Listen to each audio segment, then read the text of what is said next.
So we're talking now about mortgages and how to value them. And if you remember, a mortgage, so the first mortgages, by the way, that we know of come from Babylonian times. It's not like, you know, some American invented the mortgage or something. This was 3,500, 3,800 years old, and we have on these cuneiform tablets these mortgages. And so the idea of a mortgage is you make a promise,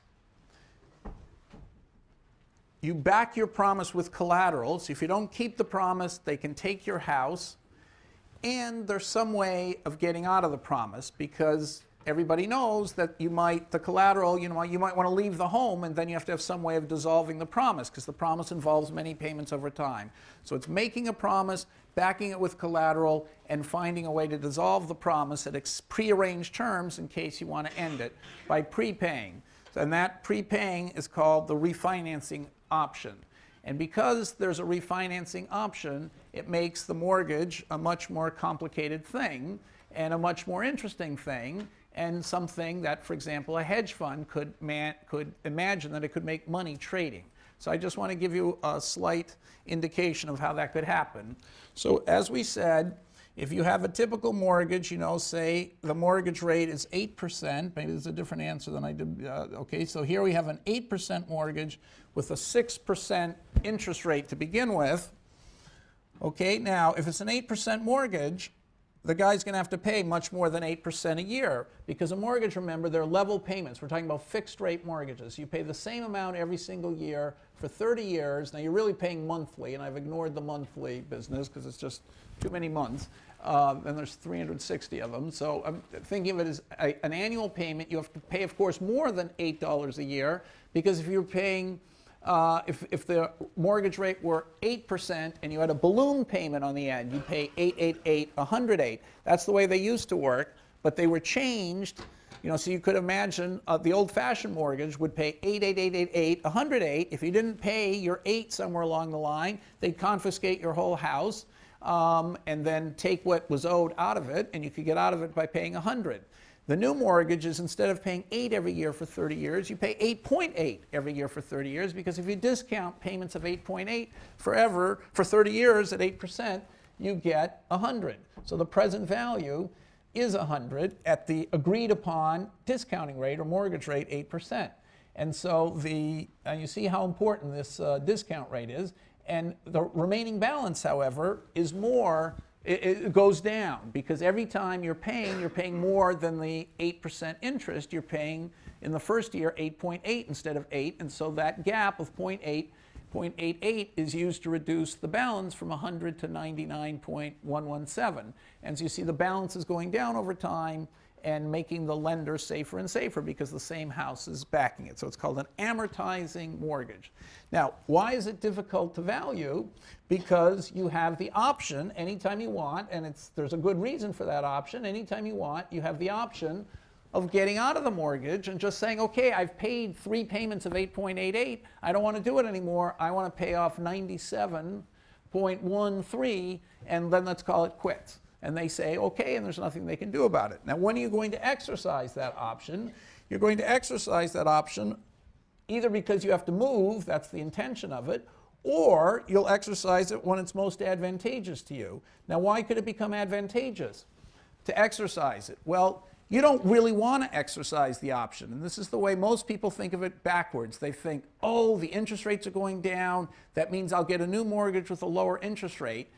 They're hoping for exactly the wrong thing. If the interest rates go up, what they've got is a much better mortgage, because they're continuing to buy at the same 8% interest, and maybe interest rates in the economy have become 12%, and they're actually making money. So people who borrow in times of high inflation do better. When there's times of deflation, the borrowers get crushed. Irving Fisher said one of the main reasons for the Depression being so bad is all the entrepreneurial people in the country, as usual, were borrowing, and then there was a deflation, and so they were getting crushed. And the very people who drive the economy were being hurt the most. And so that feedback, he said, was responsible for the severity, part of the severity of the Depression. So you see, interest rates can go up or down, and what happens? When they go up, if they go up high enough to 19%, you think, my gosh, I've made a fortune holding this mortgage. I'm still borrowing at 7%, 8%, and I can invest my money at 19%. So you've made a fortune, and the poor lender's gotten crushed. On the other hand, if the interest rates go way down here, so the present value of what you owe, if you kept paying it, becomes huge, you don't have to face that big loss because you just prepay at whatever the remaining balance is there, and then you've protected your downside. So by paying attention and deciding when the optimal time to prepay is, you can save yourself a lot of money and thereby cost the bank a lot of money. So when exactly should you prepay? When should you exercise your option? Well, in this example, if you never exercised it, you'd be handing the bank effectively $120, even though they lent you $20. So the bank would have made 20% profit on you. But if you exercise your option optimally, you're going to make not 100, you're not going to make, the bank is not going to get $100 out of you. They're going to even get less than $100. They're going to get $98 out of you. Okay, so when exactly should you be exercising your option? Well, we went over this last time. I'll do it once again. So remember, the payment you owed was 8.88, 8.88, blah, blah, blah, 8.88. The remaining balance started, of course, at 100, and then it went down to 99.11, and then it kept going down from there.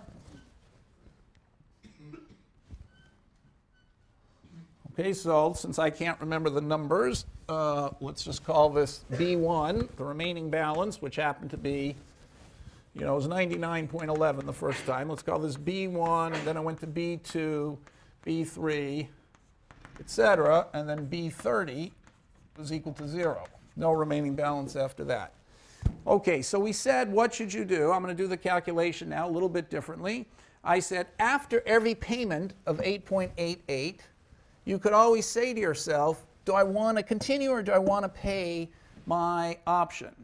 Now you notice that if I had divided this by B1, say, if you had a mortgage that was a little bit smaller, barely over $1, for example, the payments would all, that would divide everything by B1. The payments would all be divided by B1, okay, and the remaining balances would all be divided by B1.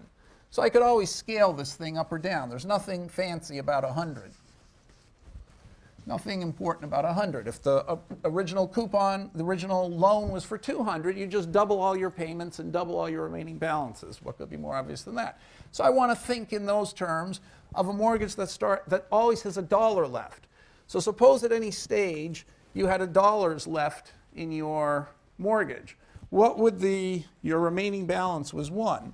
What would you, so let's say at any node, let's ask the question, what is the value of $1 of remaining balance?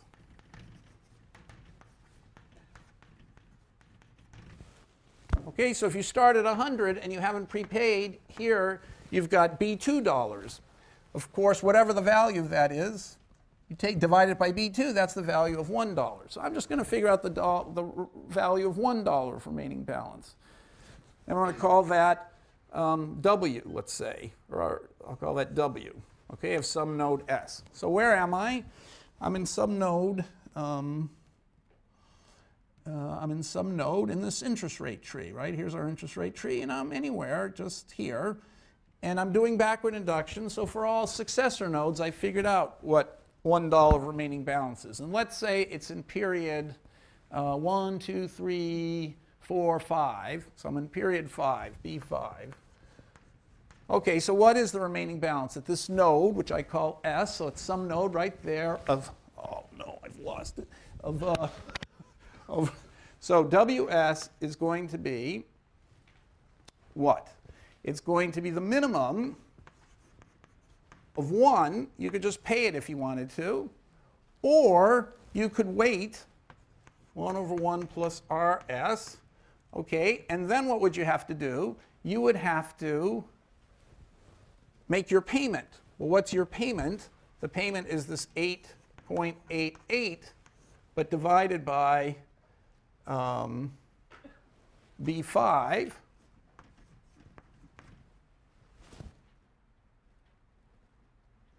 okay, plus the remaining value, the remaining balance of $1. So B6 over B5 times the remainder times WS up. Okay, now why is this right? I hope it is right, by the way. Should have thought of this a little before.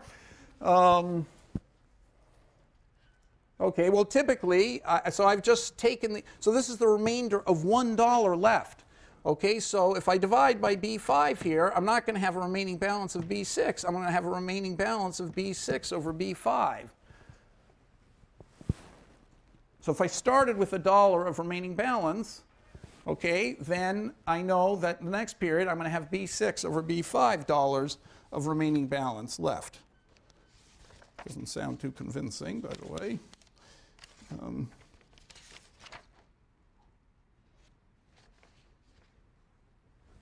Okay, well, that's right.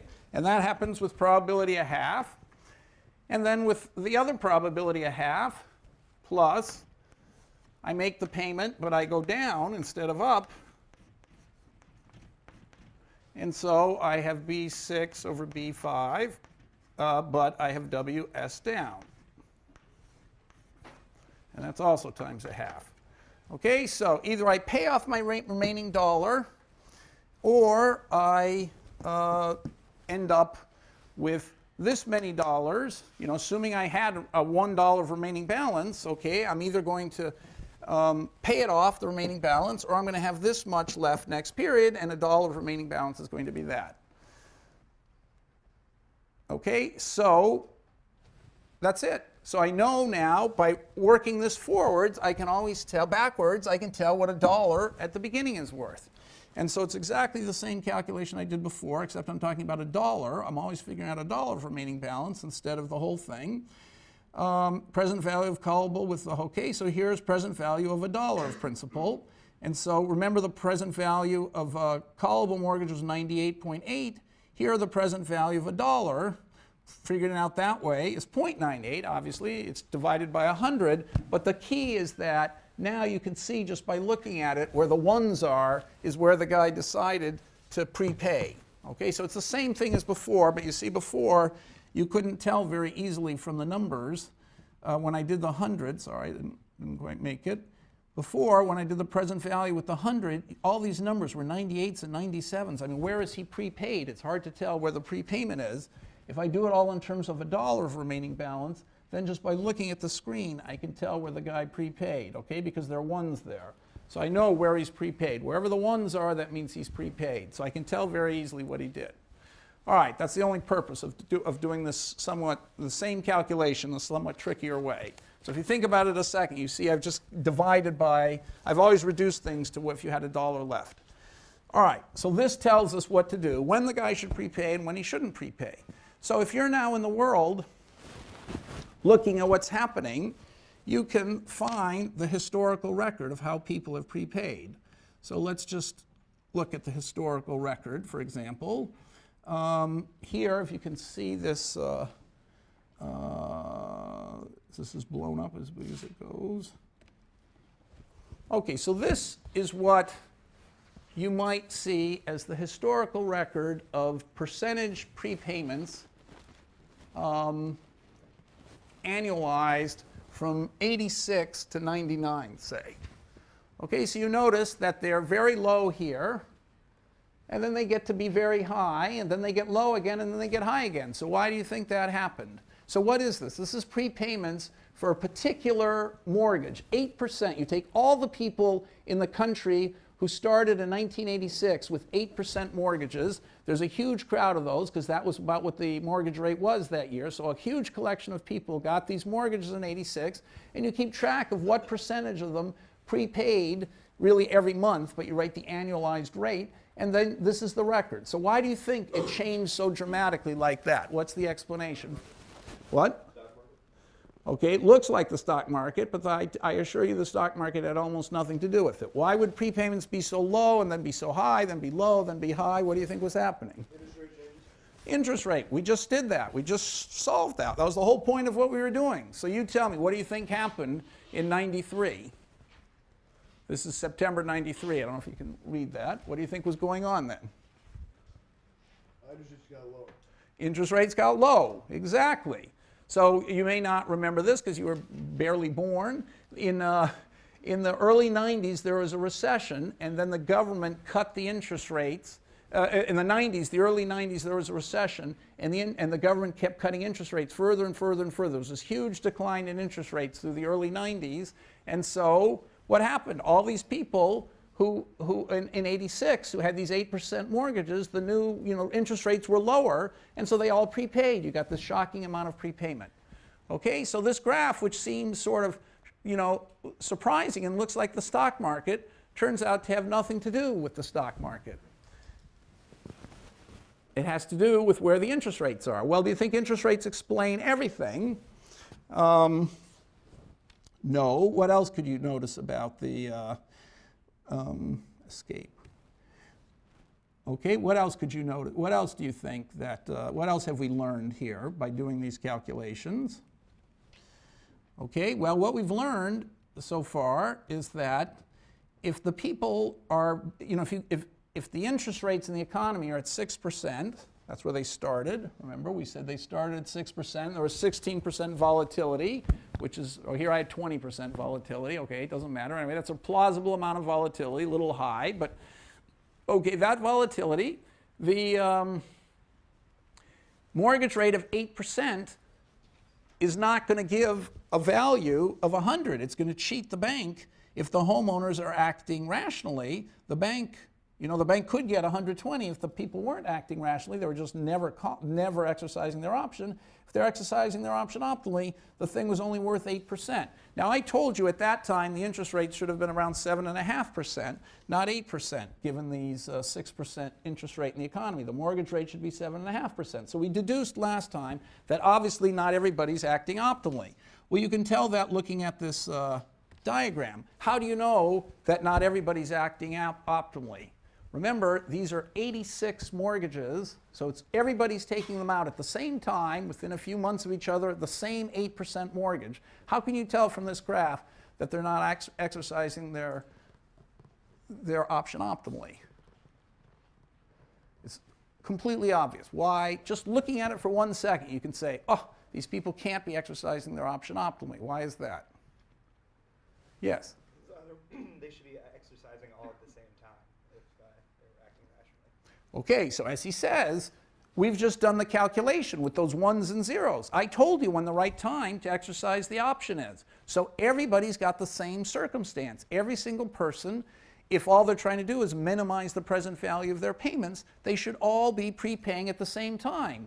Here you see that very few people are prepaying, but it's getting up to almost 10%. So these people are, so probably this is a stupid time to prepay, but the point is there's still 10% of them are prepaying. And over here, presumably you ought to prepay in the entire year, right? They have 12 chances during the year. It takes them an entire year, and only 60% of them have figured out that they should prepay.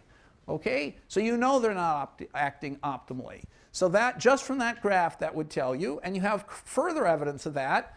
That's evidence that they aren't acting optimally. Furthermore, you have evidence that the banks don't expect them to be acting optimally because the banks aren't charging them 8 or 9% interest, which is what they would need to pay to get the thing worth 100. They're charging them 7.5% interest, which for the optimal prepayer is worth much less than 100 to the bank. So the banks wouldn't do that. They would just go out of business if they did something stupid like that. They wouldn't do that unless they thought that the homeowners weren't acting, at least not all of them, acting optimally. Okay? So suppose you had to predict how people are going to act in the future, and you wanted to trade on that. What would you do? How would you think about predicting it? So this is the data that you have. What would you do? You have this data. These are 8% things. You also have 9% mortgages issued the year before, and then maybe a year before that there were 8.5% interest, and you have that history. You've got all these different pools and all these different histories. How would you think about figuring out a prepayment? How would you predict prepayments? Well, the way economists, macroeconomists, at least in the old days, used to make predictions, they would say, the first quarter looks pretty good. Now, what are they predicting now? Now they're saying unemployment is probably going to keep rising for the next quarter or two well until the next year. But at that point, things are going to turn around, and we expect the economy to get stronger, come out of its recession, and unemployment should gradually improve from its high, which we expect will be 10.5%, to something back down to 6% by the end of 2011. That's more or less the economist's prediction. Now, can you make a prediction like that about prepayments? Would it make sense to make a prediction about that? Why is that an utterly stupid kind of prediction? What is the essence of good prediction? If you wanted to predict something and you were going to lose a lot of money if your prediction was wrong, how would you refine your prediction compared to what I just gave as a sample prediction? Yep? You have to have a number of scenarios and likelihood of each one. Exactly. So what he said is, if you're even the slightest bit sophisticated, you're not going to make a bald, non-contingent prediction. Things are going to get worse the next 2 quarters, then they're going to start getting better, then they're going to, things are going to get as well as they're going to get after 2 years. You'll solve the problem after 2 years. What happens if another war breaks out in Iraq? What if Iran bombs Israel? What if, there's another crash in commercial real estate? How could that prediction possibly turn out to be true? It's a sure thing it's going to be wrong. It's just impossible that's going to be right, because the guy making the prediction has made no contingencies built in his prediction. That guy's making a prediction for free. Someone's maybe paying him to hear him, but he's not going to be penalized if his prediction is wrong. No one in their right mind would make such a prediction. So the first thing you should do in predicting prepayments is to realize that you've got a tree of possible futures. And given this tree of possible futures, you're going to predict different prepayments depending on where you go in the tree. Okay, so you see, prediction is not a simple one event. It's not a one-shot thing. Just as he so aptly put it, it's a many-scenario thing. You have to predict over many, many scenarios what you think will happen. And that makes your prediction much better, because, of course, if there is a war in Iraq, and if there is a catastrophe in Afghanistan, and if Iran does bomb Israel, and if the commercial real estate market collapses, things are going to be a lot worse than this original guy's prediction. Okay, so why not? I mean, everybody knows that. So why not make the prediction more sensible? Okay, so so on Wall Street, that's what everybody's done for 20 years. Now, they haven't done it for 30 years. It's just 20 years that they've been doing that. Okay, so when I got to Kidder Peabody in 1990, they were making these one-scenario predictions. So we had to change. So it's a long story, which I'll tell maybe Sunday night. I ended up in charge of the research department, and so we made, other firms were doing this already, we made scenario predictions, okay? So now what kind of scenario predictions are you going to make? When you make contingent predictions, there are an awful lot of them. You can't even write them all down. So what you have to do is you have to have a model. So what kind of model should you have? Okay, well, I'll tell you now what the standard guys were doing on Wall Street at the time. They were saying, here's interest rate, sorry, here's the present value of a mortgage, here's the present value of a callable mortgage, present value of $1 principal, so realistic prepayments. So if we go over here, we'll see that people said, look, from this graph, it's clear, they would say, that when interest rates went down, people prepay more. So why don't we have a function that looks like this. Let's say the prepay, that's the percentage of remaining balance that is paid off. Okay, so what does that mean? Remember, after you've made your coupon payment, you have a remaining balance, you know, B5, you could pay all of it or none of it or half of it. So the prepay is what percentage of the B5 that's just after you've paid, right? So at B2, let's do that one, B2, just after you've paid 8.88, the remaining balance has now been reduced to B2. You could, in addition to the 8.88, pay off all of that B2. Typically, some people who are alert and think it's a good time to prepay will pay all of B2. Others will pay none of B2.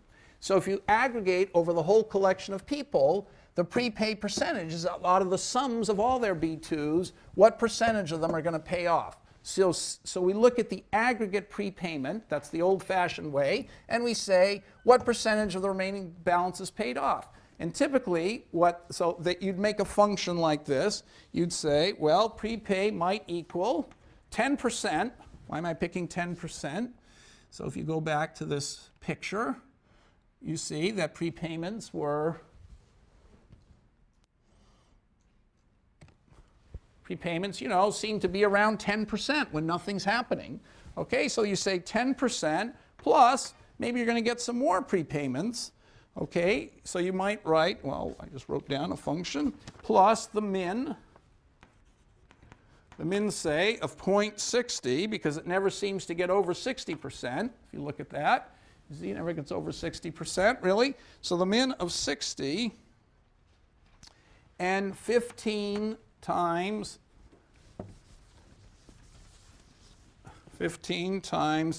the max of 0 and n minus r of s minus sigma over 133.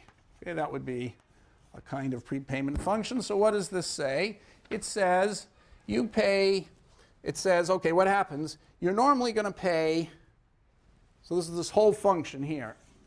So I should write this as 0.1 plus. If you can read, can you see that over there? Maybe not. So this plus 0.1. Okay, so there's a baseline of 10%, and if the interest rate is high, so the interest rate is above the mortgage rate, no one else is going to prepay because this is going to be a negative number and this will be 0, so you're just going to do 0.1%. Okay? On the other hand, as the interest rate gets low and falls far enough below the mortgage rate, people are going to say to themselves, aha, I have a big incentive to prepay now. Maybe interest rates have gone down so far I can no longer hope they're going to go back up above the mortgage rate. I should start prepaying more, so more people are going to prepay, and this thing is going to go up. You know, I've just multiplied it by some constant. Okay, and but it'll never go up more than 60%. That's what this function says. And sigma, this is the volatility. Okay, so all right, so let's just leave that aside. So there's a prepayment function that seems to sort of capture what's going on. It's usually around 10% when there's no incentive. It never gets above 60%, but as the incentive to prepay, as interest rates get lower and the incentive to prepay increases, more and more people prepay. That's kind of the idea.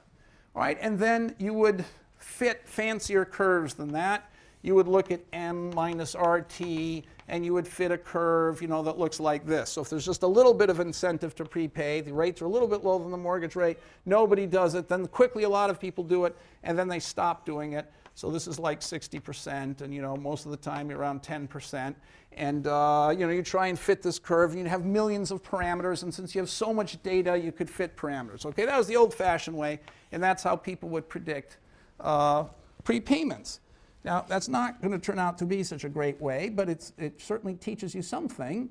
So let's look at what happens if you now, with those realistic prepayments, you compute the value of a mortgage. So this is the prepayment that you get for the different rates, and so you can see that as the rates go down, the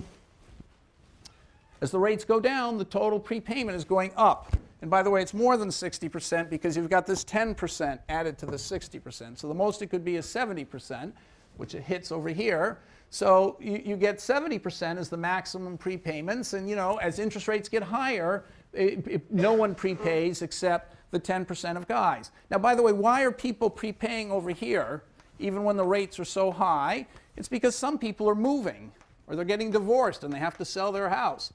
So obviously, you're going to get some prepayments no matter what. people have to prepay. And why is it that people never prepay more than 60% historically or 70%? Because not everybody pays attention. Now, I called them the dumb guys last time, but as I said, you know, I probably fit into that category. It's people who are distracted and doing other things. They're just not paying attention, and so they don't realize, you know, they don't know what's going on. They don't realize they should be prepaying. So as interest rates go down, more people prepay. As interest rate goes up, less people prepay. And if you did some historical thing and, you know, figured out the right parameters, you'd get a prepayment function. So, you know, how did I figure out this was 15? How did I figure out this was 0.6? Why should I divide this by 133? What's sigma? Okay, once you get those parameters historically, you now have a well-determined behavior rule, what people are going to prepay. And from that, you can figure out what the prices are of any mortgage by backward induction. So how would you do it again by backward induction? The same way we always did it. Over here, okay, what would you do over here? How would you change this rule?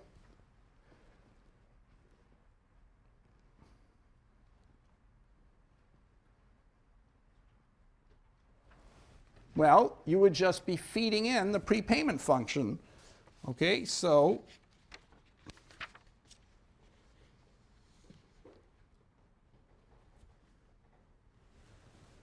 what would the prepayment function be? Well, people wouldn't be doing a minimum here, right? They're not deciding whether or not to prepay. They're just prepaying. So let's get rid of that. They're prepaying. So some of them are, so this is the value of $1 left of principal. So some of them are prepaying, and that's the function. So prepay, and that depends on what node you're at. And here it says what fraction, what percentage of the remaining balance is being prepaid. So that tells you, that rule, who's prepaying. And then with the rest of the money, that's going on until next time, 1 minus that same thing, 1 minus prepay, times exactly what we had before. Okay, so this part of the dollar got prepaid immediately. So that's the cash that went to the mortgage holder. The rest of the cash got saved till next time, and here's what happens to it. Okay, you have to make your coupon, then you have a remaining balance, and then whatever's going to happen is going to happen.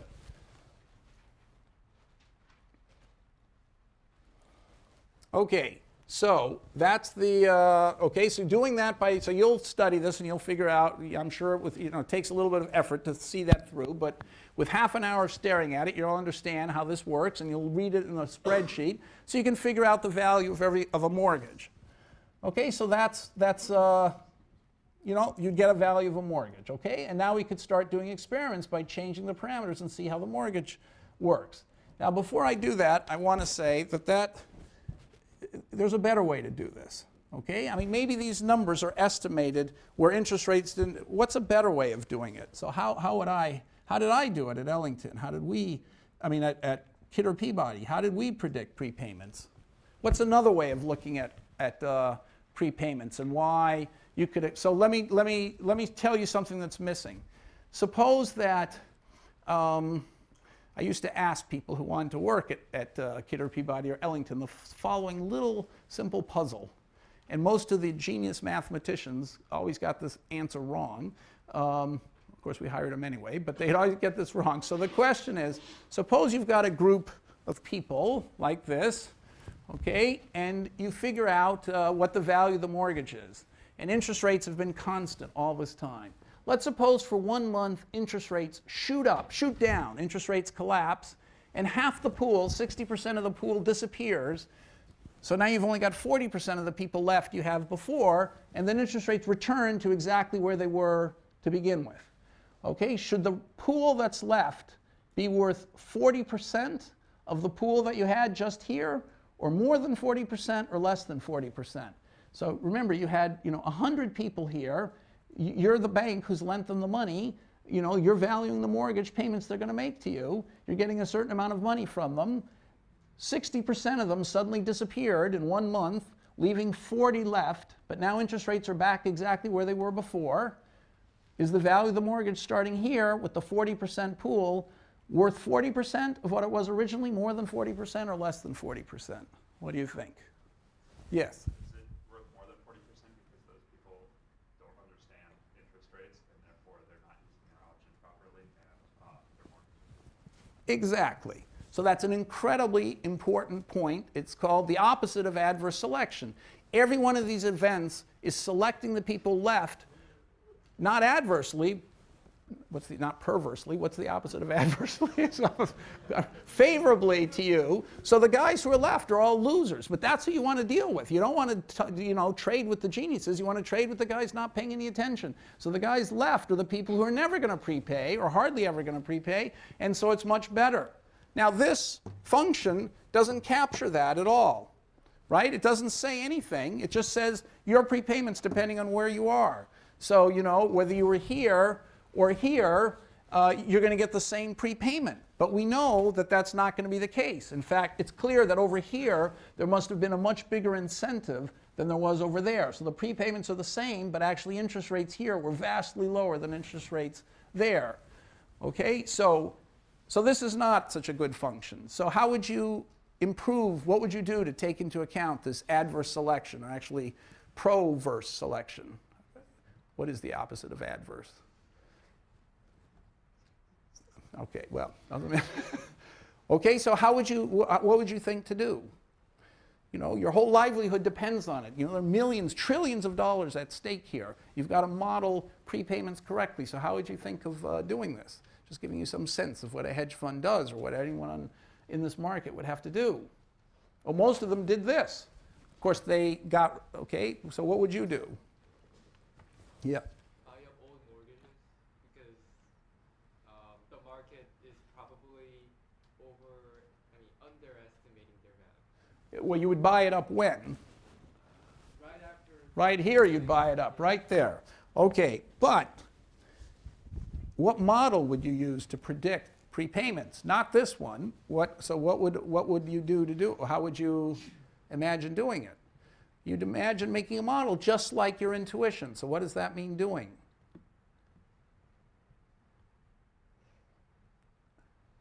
Someone's asking you to run a research department, make a model of forecasting prepayments. All the data you have is aggregate data like that. You can't observe individual homeowners in those days. They wouldn't give you the information. I'll explain all that Sunday night.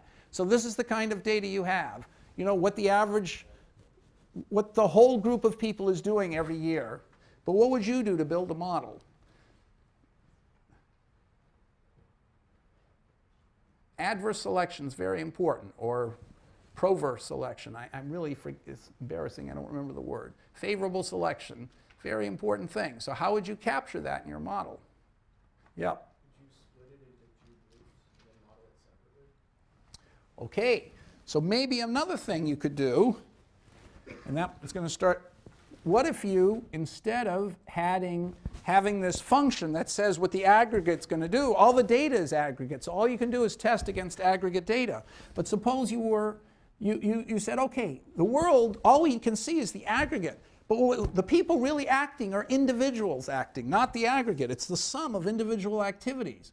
So what we should do now is have different kinds of people. Okay, so, oh gosh, sorry, it was there already. So let's go back to where we were before. Okay, so realistic.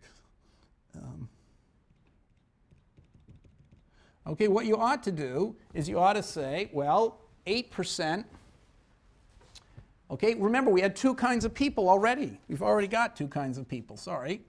We've got these guys, the guys who never call. So they're people, that's a kind of person. And suppose you go down here and you have the people who are optimally prepaying. Suppose you imagine that half the people were optimally prepaying and half the people never prepaid. Well, would that explain this favorable selection? Absolutely, it would explain it. Because when you went through your little tree and you went here and here and here and here, by the time you got down here, all those people, all the optimal prepayers, they're all prepaying. So you start off with half optimal guys and half asleep guys. Once you get down here, all the optimal guys have disappeared, and the pool that's left is all asleep. So of course the pool's worth much more here, than given the interest rate than it was over here. In fact, if it goes back then, again, to here, where it was before, sorry, that's the same line. If it goes back to here, Have I done this right? No, I've got to go back twice. Here and then here. So once it goes back to here, if it goes here, here, here, and here, okay, then the pool is going to be much more valuable here than it started there. There are half as many people, but it's worth much more than half of what it was there. Okay, so the way to do this is to break.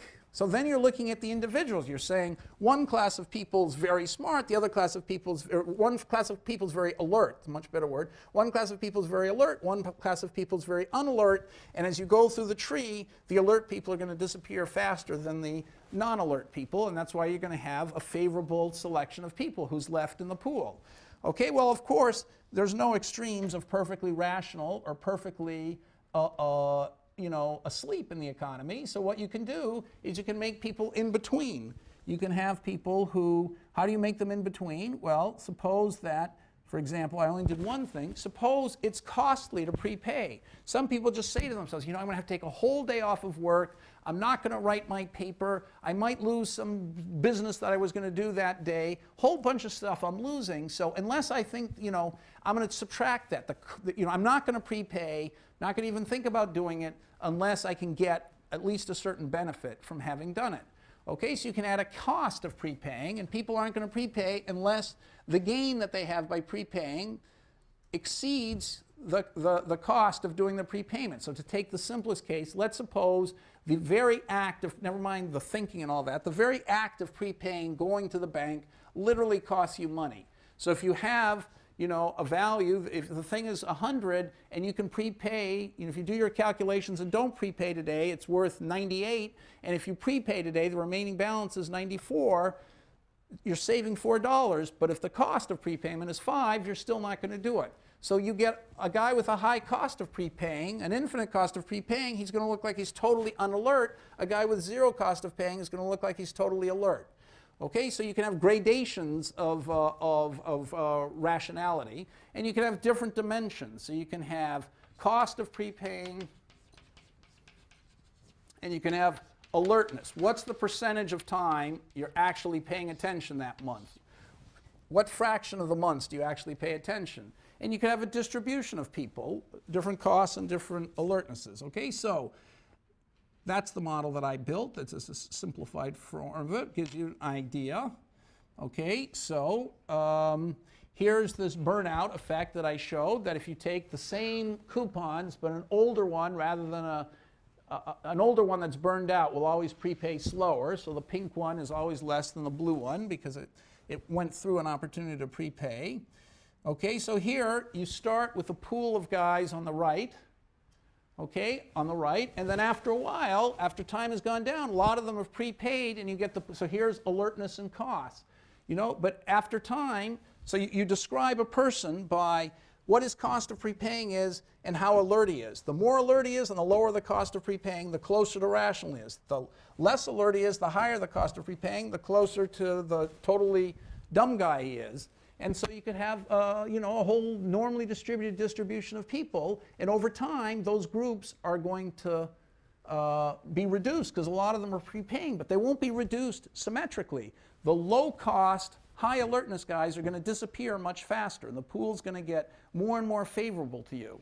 Okay, and so anyway, all you have to do is parameterize the cost, what the distribution of people in the population, what the standard deviation and expectation of cost is and of alertness is, and that tells you what this distribution looks like. So you're fitting 4 numbers, and you've got thousands of pools and hundreds of months, and fitting 4 parameters, you can end up fitting all the data. So look at what happens here. So here's the same data.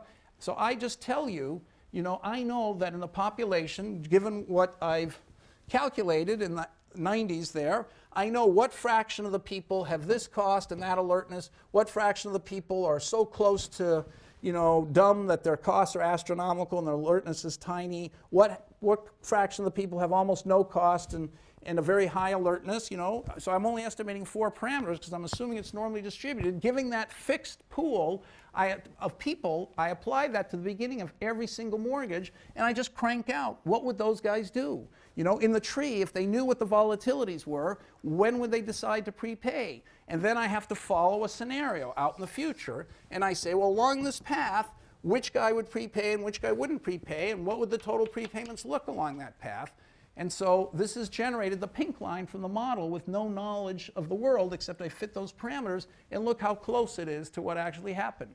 So it turns out that it was incredibly easy to predict, contingently predict what prepayments were going to be, and therefore to be able to value mortgages. Okay, and this was a secret that not many people, you know, a bunch of people understood, but not that many understood. And so for years, we were trading at our hedge fund, at first at Kidder, then at Ellington, with this ability to contingently forecast prepayments at a very high rate. And why was it so stable, the prediction, and so reliable? It's because the class of people stayed pretty much the same. And every year there'd be the same kinds of people with the same kinds of behavior. Some were very alert, some were very not alert, but the distribution of types was more or less the same, and you could predict with pretty good accuracy what was going to happen from year to year. Of course, then, after 2003 or so, the class of people started to radically change, and many more people who never got mortgages before got them, and it became much harder to predict what they were going to do. But so in the old days, it was pretty easy to predict. And why was it so easy to predict? Because it was an agent-based model. Okay, agent-based. So by the way, I added this volatility here. So these guys who just ran regressions, they had to have a volatility or something parameter. So you see, as volatility goes up, the prepayments are slower. Well, they just had to notice that and build it right into their function. I didn't even have to think of that. Or burnout. None of those things did I have to think about, because if you're a guy optimizing here and volatility goes up, so you reset the tree so that the interest rates can change faster, the option is worth more, so you're going to wait longer. You're not going to just exercise it right away, because you've got a chance, you know, that prices will really go up. So you can wait a little longer, afford to wait longer. So prepayments will slow down. Okay, so all I'm saying, all this is just to say that if you have the right, so it's agent-based, it's contingent predictions.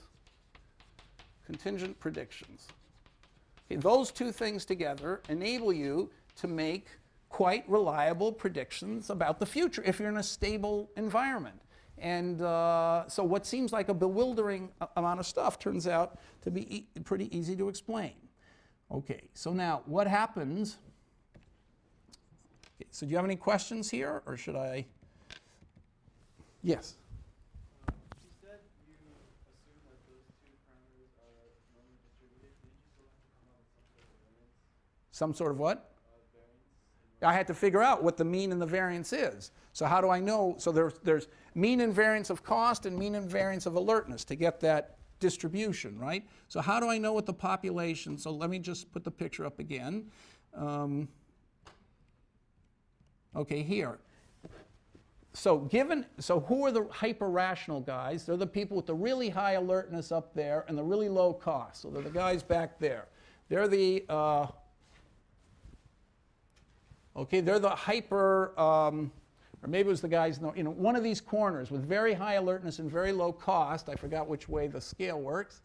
It might be going down. So anyway, the guys with very high alertness and very low cost are the hyper-rational people. At the other corner, you've got the guys who have very low alertness and very high cost. They're the people who you're going to make a lot of money on if you're the bank. So how do I know how many people are of each type? Well, I don't. I have to fit this distribution.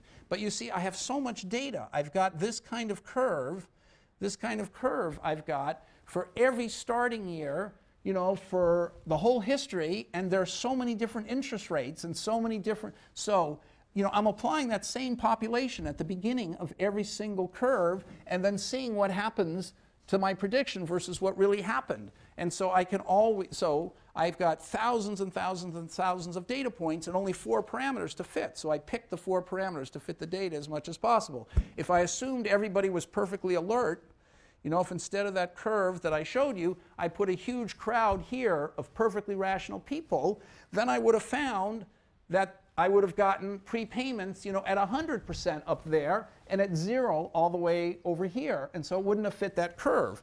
So that's how I knew that there couldn't be that many perfectly rational people. Okay, yes? How can you know for sure that there are only 2 factors? You mean, how do I know cost and alertness? Maybe there's some other factors. Yes, well, okay, there probably are other factors. So So what would you commonsensically think are the factors? What keeps people from prepaying? I think the most obvious one is it's a huge hassle and they're not paying attention. So those are the first two I thought of. Could you think of another one? Their age. Okay, exactly. So maybe demography has an effect on it. Okay, so maybe, for example, you get more sophisticated the older you get. So okay, that was another factor we put in. So I'm not telling you all the factors, but these were the two main. These were the two main factors. Okay. Another factor was growing sophistication. We called it the smart factor. Okay, so that's another factor.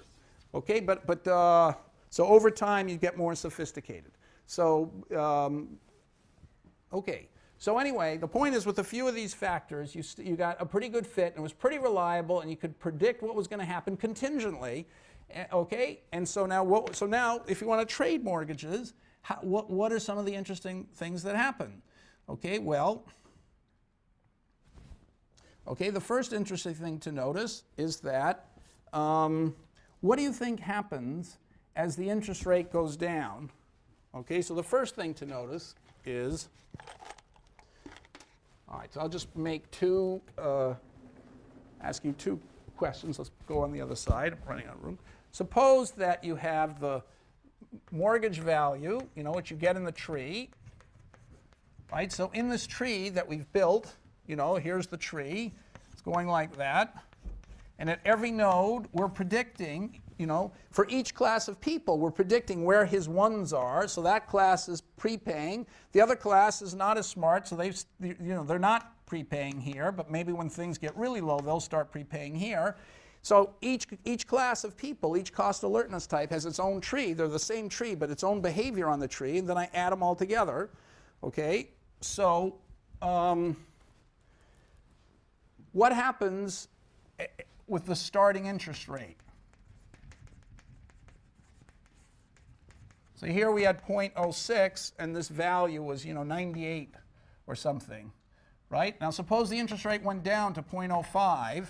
I drew this picture of interest and mortgage value. What do you think happens? So the interest starts, this is, you know, 98, 6% is there. As the interest rate goes down, what do you think happens to the value of the mortgage?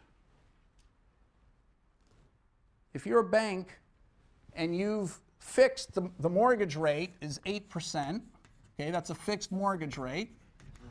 But now you've moved in the tree from here to here. Do you think your mortgage is going to go up in value or down in value?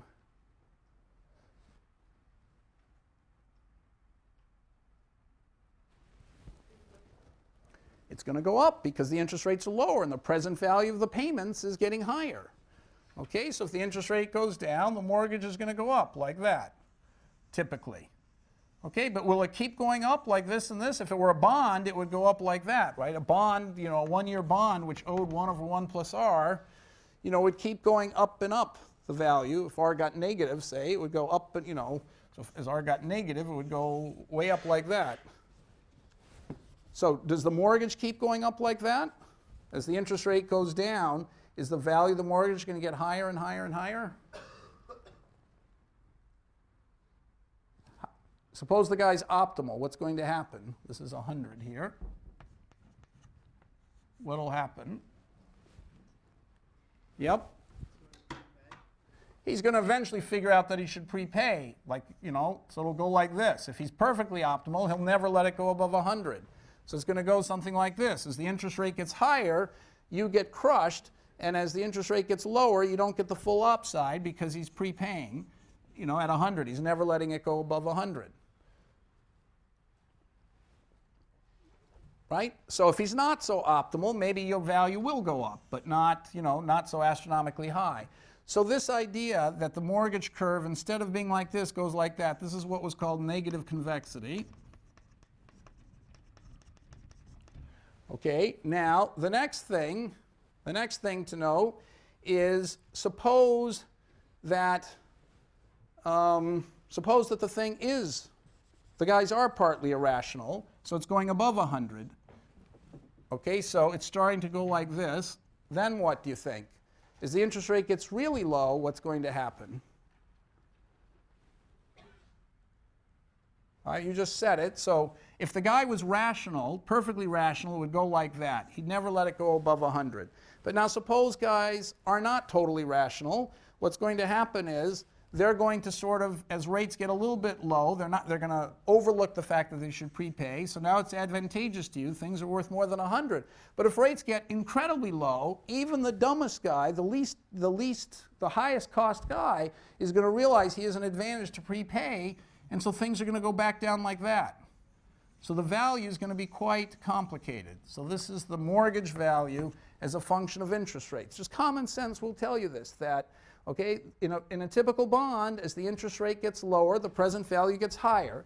You should expect a curve like that. But because of the option, if it were rationally exercised, the curve would never get above 100. It would have to go like that. But now if people are irrational, you can take advantage of them and get more than 100 out of them.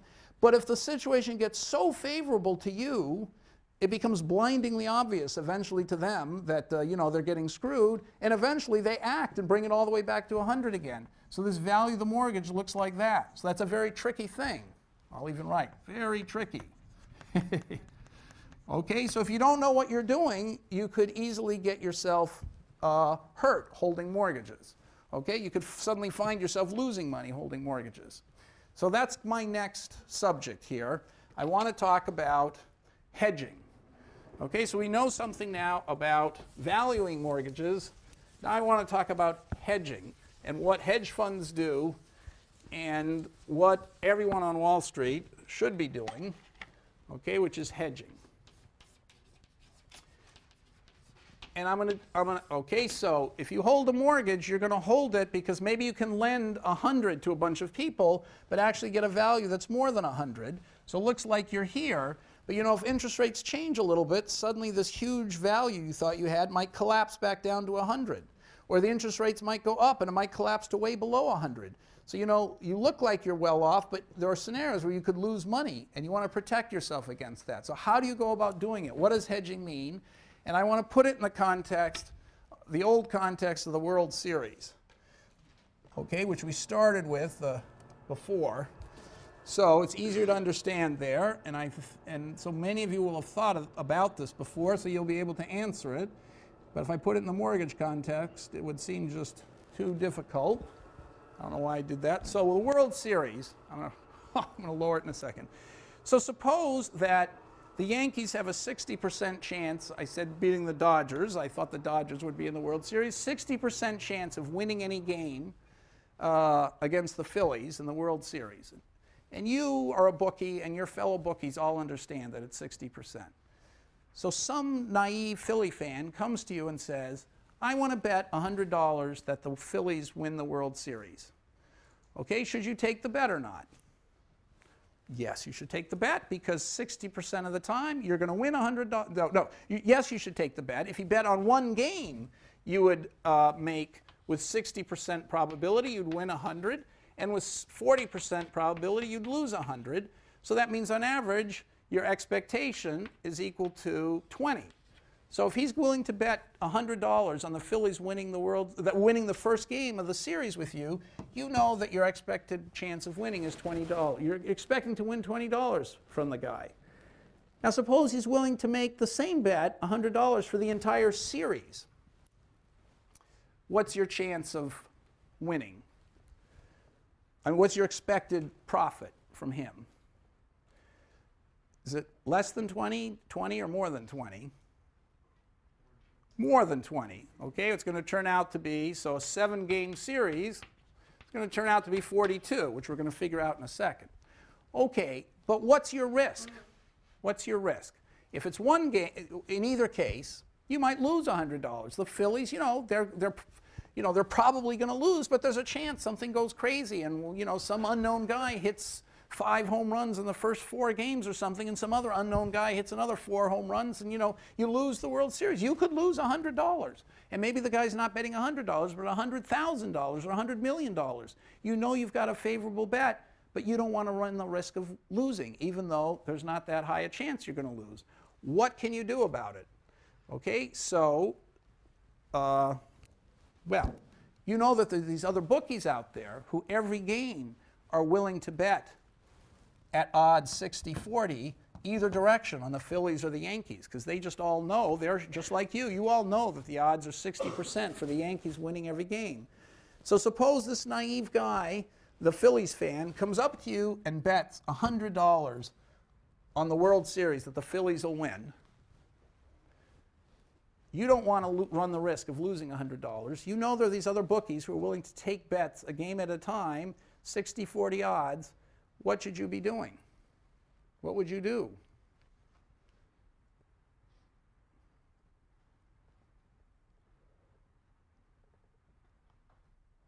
Yes?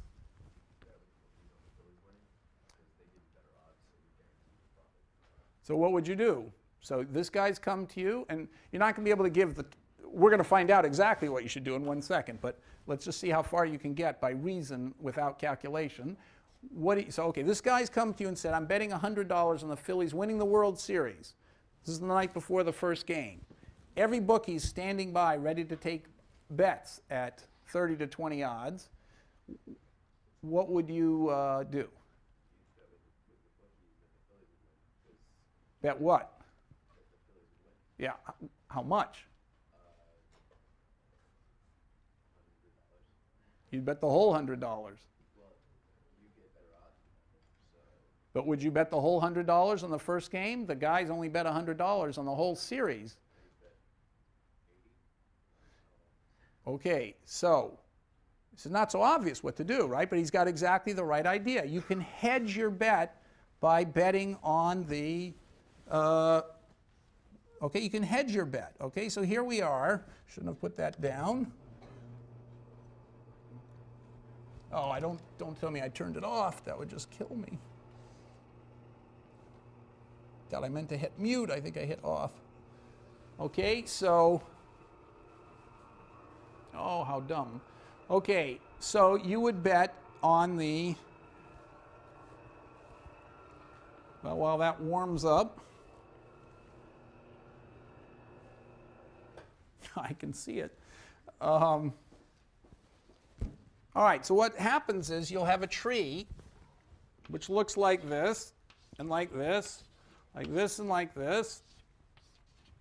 Okay, like this and like this. And let's say we go out a few games like this. Now, this is a 1, 2, 3 game series. All right, so I've done it. Here's the start of the World Series. This is the World Series spreadsheet you had before. Now, here's the start. Here's game 1, 2, 3, 4, 5, 6, 7.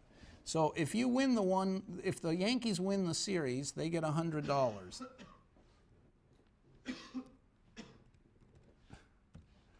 Okay, you get $100. Sorry. Oh, what an idiot.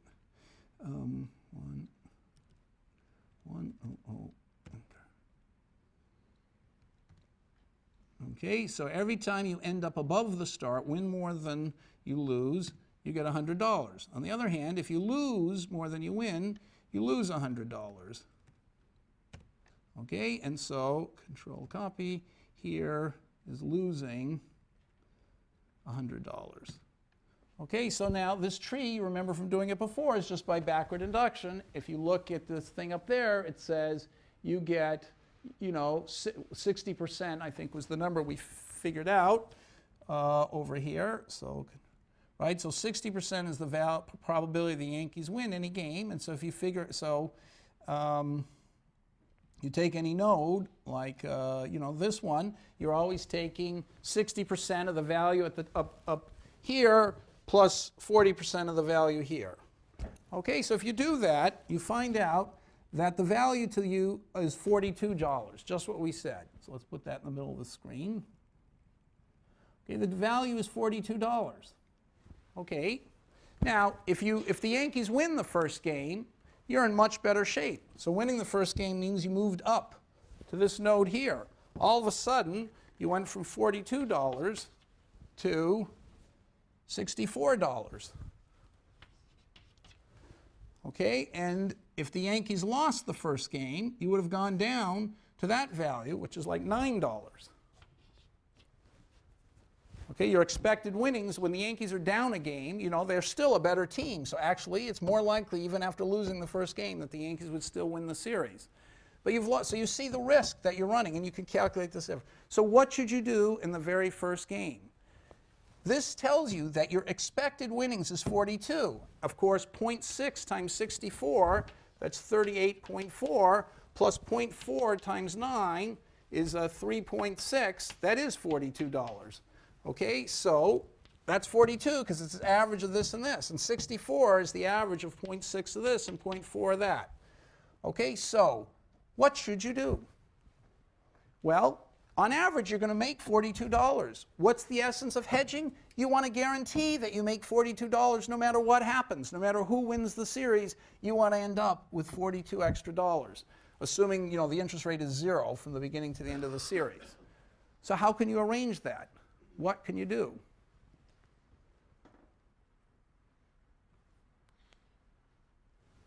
Well, okay, so that's the mystery. I'll give you 1 second to try and think it through. Otherwise, there'll be no... You should get this. What would you do here?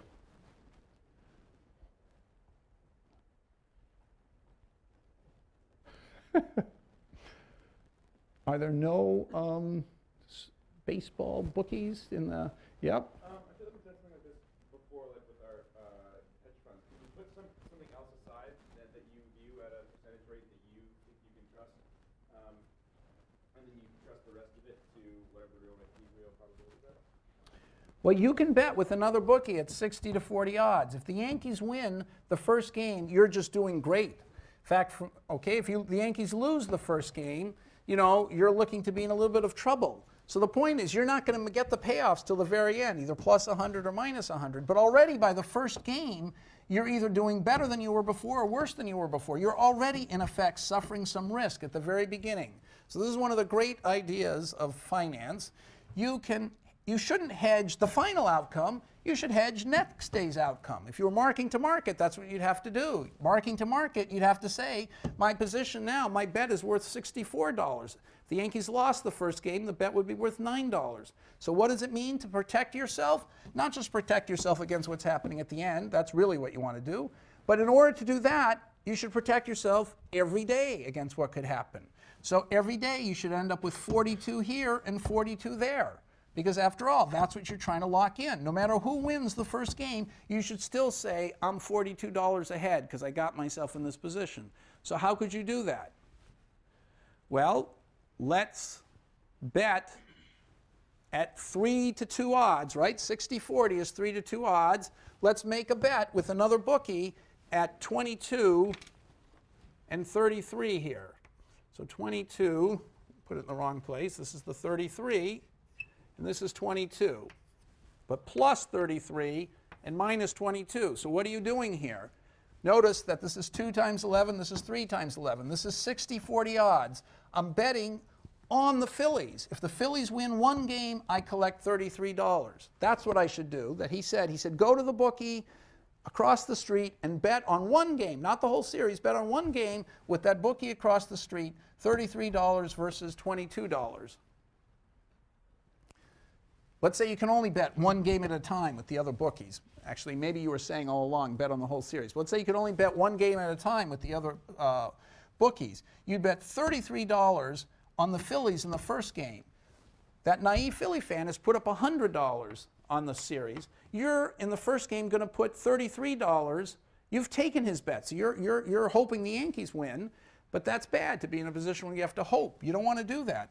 So you take his bet on the Phillies, because he's given you 100 to 100 odds. That's even odds, even though you know the Yankees have a 60% chance of winning. You go to the bookie across the street and you bet at 60-40 odds on the Phillies. But you don't bet the whole 100. You only bet $33 of it.